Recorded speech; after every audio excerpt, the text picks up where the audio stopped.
नमस्कार, मैं हूं मुस्कान ओझा और आप देख रहे हैं मनी 9। क्या आरबीआई ने 12 अरब डॉलर का सोना बेच दिया है? क्या देश के केंद्र बैंक ने, जो हमारा सेंट्रल बैंक है, उसने अपने गोल्ड रिजर्व का एक बहुत ही बड़ा हिस्सा बेच करके 7.5 अरब डॉलर का फॉरेन करेंसी असेट खरीद लिया है? और अगर ऐसा सच में हुआ है तो आखिर इसकी जरूरत पड़ी क्यों? क्या भारत के जो विदेशी मुद्रा भंडार है उस पर दबाव इतना बढ़ चुका है? क्या रुपए को संभालने के लिए आरबीआई कोई बड़ा कदम उठाने वाला है, या उठा रहा है, या उठा चुका है?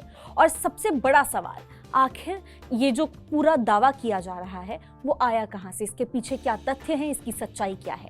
आज इसी पूरी कहानी को आसान भाषा में समझने की कोशिश करेंगे, डिकोड करने की कोशिश करेंगे कि आखिर ये पूरी की पूरी जो खबर हम आपको बता रहे हैं वो उसकी शुरुआत कहां से हुई और कहां से ये पूरा का पूरा इसके ऊपर जो चर्चा छिड़ी है वो कहां से, उसकी नींव कहां से रखी गई। दरअसल पिछले कुछ दिनों से एक रिपोर्ट ने आर्थिक जगत में काफी ज्यादा हलचल मचा दी है। ब्लूमबर्ग इकोनॉमिक्स के जो वरिष्ठ अर्थशास्त्री हैं उन्होंने एक यहाँ पे दावा किया, एक रिपोर्ट जारी करी है। अर्थशास्त्री जिनकी हम बात कर रहे हैं वो है अभिषेक गुप्ता, उनका नाम अभिषेक गुप्ता है। उन्होंने एक रिपोर्ट जारी करी है जिसमें ये कहा गया है कि आरबीआई ने 22 मई 22 मई को उस दो हफ्ते के अंदर अंदर उन्होंने शायद करीब 12 अरब डॉलर तक का जो सोना है वो बेच दिया है। साथ ही लगभग 7.5 अरब डॉलर की फॉरेन करेंसी असेट यानी कि डॉलर और जो दूसरी विदेशी मुद्राएं हैं उनमें रखी गई संपत्तियां खरीदी भी हैं।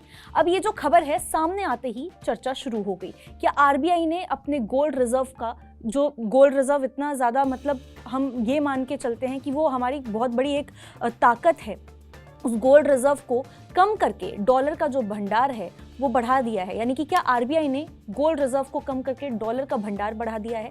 लेकिन इससे पहले कि हम इस दावे की सच्चाई जानें कि आखिर इसके पीछे जो वजह है वो क्या है, ये समझना जरूरी है कि आखिर अभिषेक गुप्ता इस नतीजे तक पहुंचे कैसे। ये जो पूरा दावा उन्होंने किया है, ये जो रिपोर्ट पेश की है, इसके पीछे रीजन क्या है, किन तथ्यों को उन्होंने इस्तेमाल किया है। सबसे पहले ये समझ लीजिए कि ये कोई आधिकारिक जानकारी नहीं है, कोई ऑफिशियल इंफॉर्मेशन नहीं है। आरबीआई कहीं से भी ये नहीं कह रहा कि उसने सोना बेचा है। दरअसल अभिषेक गुप्ता ने आरबीआई और विदेशी मुद्रा भंडार से जुड़े जो आंकड़े थे, सार्वजनिक रूप से उपलब्ध जो आंकड़े थे, उन्हें देख करके ये अनुमान लगाया था। अब उनका ऐसा कहना है कि आंकड़ों में कुछ ऐसे बदलाव दिखाई दे रहे हैं जिन्हें सिर्फ बाजार की सामान्य जो उठापटक है उसे समझाना यहाँ पे आसान नहीं था। तो इसीलिए उन आंकड़ों को उन्होंने देखा है, उसके हिसाब से सारी चीजें उन्होंने निकाला है, सारा कैलकुलेटिव वे में ये जो रिपोर्ट है वो तैयार की है। रिपोर्ट में कहा गया कि हाल ही में भारत सरकार ने सोने पर आयात शुल्क जो है, जो इंपोर्ट ड्यूटी है, वो बढ़ाया था। आमतौर पर जब भी ऐसा होता है अंतर्राष्ट्रीय बाजार में सोने की जो कीमतें हैं वो भी मजबूत रहती हैं। तो आरबीआई के पास मौजूद जो सोना है उसकी जो कुल कीमत है वो बढ़नी चाहिए, लेकिन जो उपलब्ध आंकड़े हैं उनमें वैसी बढ़ोतरी दिखाई दे ही नहीं रही है जैसी दिखाई देनी चाहिए। यहीं से अभिषेक गुप्ता को लगा कि शायद आरबीआई ने अपने कुछ सोने को बेच दिया होगा और उसकी जगह विदेशी मुद्रा जो परिसंपत्तियां हैं वो बढ़ाई हैं। अब यानी ये जो पूरी की पूरी बात है वो सीधे किसी दस्तावेज या किसी घोषणा के आधारित नहीं है, मतलब किसी आरबीआई की तरफ से कोई ऑफिशियल इंफॉर्मेशन नहीं आई है, ना ऐसे कुछ ऑफिशियल किसी मतलब बहुत बड़ी कंपनी से ऐसा कुछ डेटा आया है। ये बस आंकड़े निकाले गए हैं। काइंड ऑफ आप मान के चल सकते हैं कि एक अनुमान है जिसके बेसिस पे ये रिपोर्ट रखी गई है।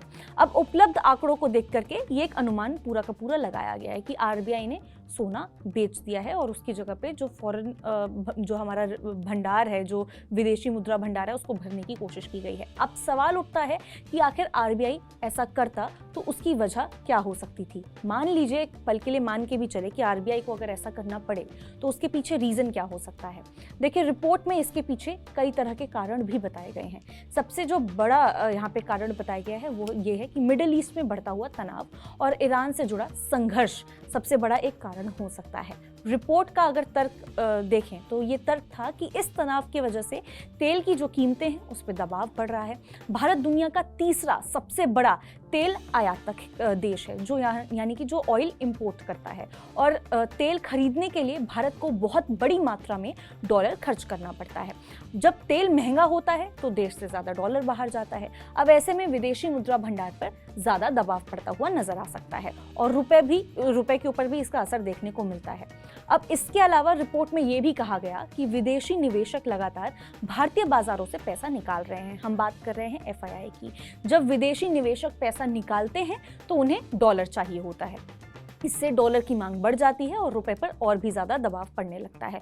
रिपोर्ट का कहना था कि शायद आरबीआई इसी दबाव को संभालने के लिए अपने पास ज्यादा डॉलर रखना चाहती है कि ये जो दबाव है वो रुपए पर ज्यादा ना पड़े। बेसिकली रुपए की वैल्यू को मेंटेन करना और जितने आगे भाग रहा है, मतलब जितना ज्यादा गिरता चला जा रहा है रुपया, उसको संभालना, 95 से नीचे ला करके रखना। अब ब्लूमबर्ग इकोनॉमिक्स की जो रिपोर्ट है उसमें एक और दिलचस्प बात कही गई। रिपोर्ट के हिसाब से आरबीआई इस समय सोने की तुलना में डॉलर जैसी ऐसी जो संपत्तियां हैं उनको ज़्यादा यहाँ पे महत्व दे सकता है, जिन्हें ज़रूरत पड़ने पर तुरंत इस्तेमाल किया जा सके।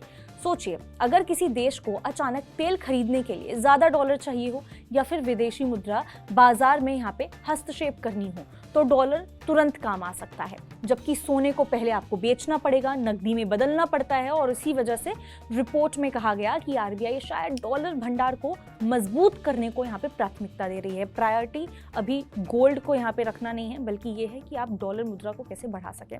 रिपोर्ट में रुपए की जो स्थिति है उसका भी जिक्र किया गया है। उस समय जब ये रिपोर्ट बनाई जा रही थी उस समय रुपए जो है डॉलर के मुकाबले रिकॉर्ड निचले स्तर के आसपास पहुंच गया था।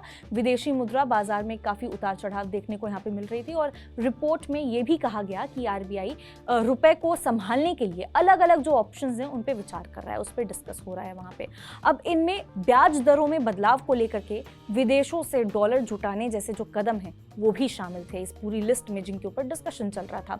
रिपोर्ट का मानना है कि अगर आगे चल करके तेल की कीमतें कम होती हैं तो विदेशी जो निवेशक हैं वो वापस आते हैं या फिर डॉलर जो है वो कमजोर पड़ता है तो आरबीआई विदेशी मुद्रा भंडार को फिर से मजबूत करने की कोशिश कर सकता है। तो ये तमाम तरह की जो चीजें हैं वो रिपोर्ट में बताई गई। लेकिन यहाँ ये जो पूरा का पूरा मामला है और ज्यादा चर्चा में आ गया एक बार जैसे ही ये पूरी रिपोर्ट बाहर आती है। देखिए, ब्लूमबर्ग इकोनॉमिक्स की ये जो रिपोर्ट है सामने आने के बाद ये ऐसी तूल पकड़ती है, ये खबर इतनी तेजी से फैलती है कि खुद आरबीआई को आगे आकर के सफाई देनी पड़ी है। आमतौर पर आरबीआई हर रिपोर्ट को प्राथमिकता नहीं देता है, लेकिन इस बार केंद्रीय बैंक ने आधिकारिक बयान जारी किया। अब उन्होंने यहाँ पे ये चीज़ बताई है कि एक्चुअल में ऐसा है ही नहीं। आरबीआई ने साफ कहा है कि उसके गोल्ड रिजर्व में किसी तरह की कोई कमी नहीं आई है।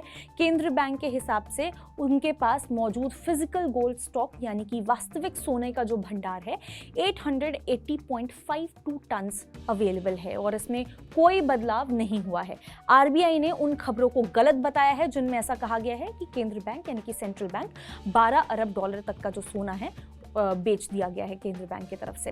आरबीआई का कहना था कि उसके गोल्ड रिजर्व पहले की तरह सुरक्षित हैं और सोना बेचने का दावा बिल्कुल भी सही नहीं है। तो कुल मिलाकर के जो ब्लूमबर्ग के जो इकोनॉमिस्ट थे उनका ये दावा जो उन्होंने एक अनुमान लगाया है वो आरबीआई ने साफ नकार दिया है। यानी कि ये पूरी की पूरी कहानी में एक तरफ ब्लूमबर्ग इकोनॉमिक्स की रिपोर्ट थी जिसने उपलब्ध आंकड़े, जो भी आंकड़े अवेलेबल थे उनको देख करके एक अनुमान लगाया, उसके हिसाब से एक रिपोर्ट जारी की गई। दूसरी तरफ आरबीआई की आधिकारिक बयान जिसमें ये खास तौर पे कहा गया कि उन्होंने कोई भी किसी भी तरह का सोना नहीं बेचा है और उनके पास मौजूद सोने की मात्रा में कोई कमी नहीं आई है।